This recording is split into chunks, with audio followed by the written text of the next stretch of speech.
do and fight wherever they tell him to fight. Talk about his conditioning. We just saw him beat on the back. He's dead tired and he's still going hard. Is this a fight that he's taking more seriously than maybe the pundits and the critics are? He takes every fight serious. He always trains hard. He's one of the guys that's always in the gym, and when he starts training camp, he does train hard. He's a little tired because of his weight. This week is the week that we got to cut weight, so that's the reason where you see him being a little tired. But besides that, he's in great shape. He had a great training camp. How much weight does he have to cut still? Well, he's got about 5 or 6 pounds. The last 4 or 5 days. That's where we're at right now. So we still got some work to do. Have there been any distractions with because a lot of people talk about Gamboa next for Rios, and sometimes that can distract fighters. Have you seen anything with that? No distractions at all. We don't even pay attention to that. We have heard that, but we're ready for December 3rd, John Murray. That's the only person we got in our mind. What do you think about that fight?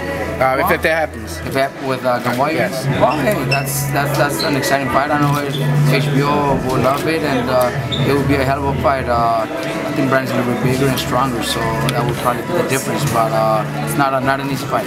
I have a man to my left who's probably going to ask this question, so I'll get it out the way. You're gonna beat him. I want to ask you about because there's still a lot of talk about Margarito Hesta. I know you saw his last fight probably. Tell me about what you thought about that. I really didn't see his last fight. I would be lying if I did. I know who he is. It would be a good fight too, but I truly believe that by the time he's up, it's going to take 3 or 4 fights before he can even be in that position to challenge Brandon. I think by that time we'll be at 140, fighting bigger fights and bigger names. Margarito Cotto, is that going to happen? I was talking about the other fight. I'm sorry. You got me. That mic. No, I'm jet lagged still. I'm jet lagged. Margarito Cotto, is this going to be the same fight as the first one? I meant to say. Well, hey, it's going to be an exciting fight. The first fight was a hell of a fight. I know people are going to enjoy it, and Tony's in great shape. Tony's trained very hard for it, and there's no doubt that this fight could turn out to be the same way it did the first time. As in Margarito winning?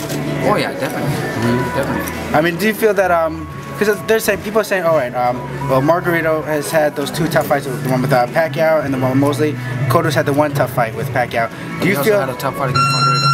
So he's had 2 also. Oh yeah, you're absolutely he's had 2 right. good wins, but if we see his opponents, no way in the level of what Margarito can do inside the ring. So they both had tough fights. So it's gonna be a great fight. Plus it's that 154 where Tony's bigger, stronger, and I think that's gonna be an advantage. Does Tony need to pay particular attention to defending that right eye? Is that something that he should be working on, looking out for the left hook more? We're not even worried. We actually, we have nothing to hide. We had 24/7 every day in training camp, and we never try to prevent the guys from throwing left hooks. We actually ask the sparring partners to throw more left hooks, more jabs, more left hooks, because that's what we know we're gonna get from Cotto. So we're ready for it. There's no worries about his eye. Like the doctor said, if the right eye gets injured, the same thing could happen to the left, because his eyes are both healthy. So if something happens, it's just part of the business, part of the sport.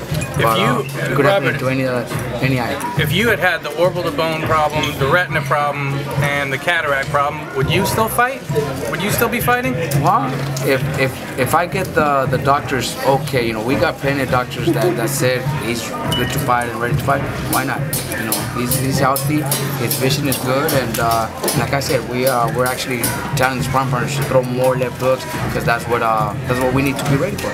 And quick, John Murray, can you give us a scouting report? What kind of technically, what does this kid have? Well, he's a tough kid, strong, solid fighter that that comes to fight. So that's what we're gonna get. And how far off is Rios from getting into a super fight, having some of these bigger name guys that everyone knows? Not everyone knows a John Murray. How far away is Rios from that? I could say he's ready, but that's he's got a manager, he's got a promoter, and that's their job. We leave it up to them. And do you expect a knockout win? Well, I truly believe we are going to win by knockout. I don't think Murray's going to be able to stay in front of Brandon for 12 rounds, so I do think it'll be by knockout. And what about Margarito? Expect a knockout? I expect a knockout, definitely. When? You know what? The last time was in the 11th round. I see a similar kind of fight, but with the things that I've seen in Cotto, what he said, you know, after the first fight at welterweight, now 154, I don't think he's as fast or as strong as he was at welterweight. So it could happen maybe a few rounds earlier.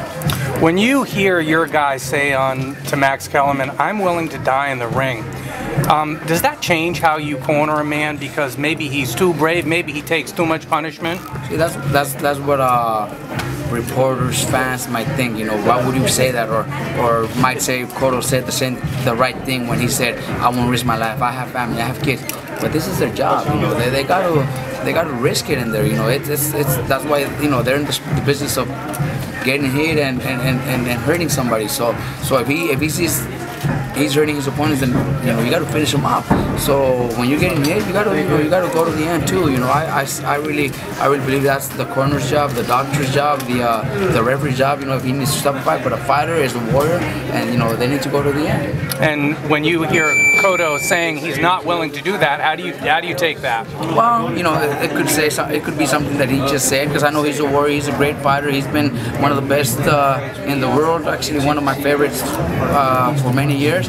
So I don't really go from that. But if he's saying that, that's really, you know, showing a little bit of, you know, maybe his age, maybe retirement soon. But I'm not gonna fall for that. You know, he might be saying that, but, you know, I've seen him fight wars and great fights, so that's what I want. Thank you, Robert. Thank you.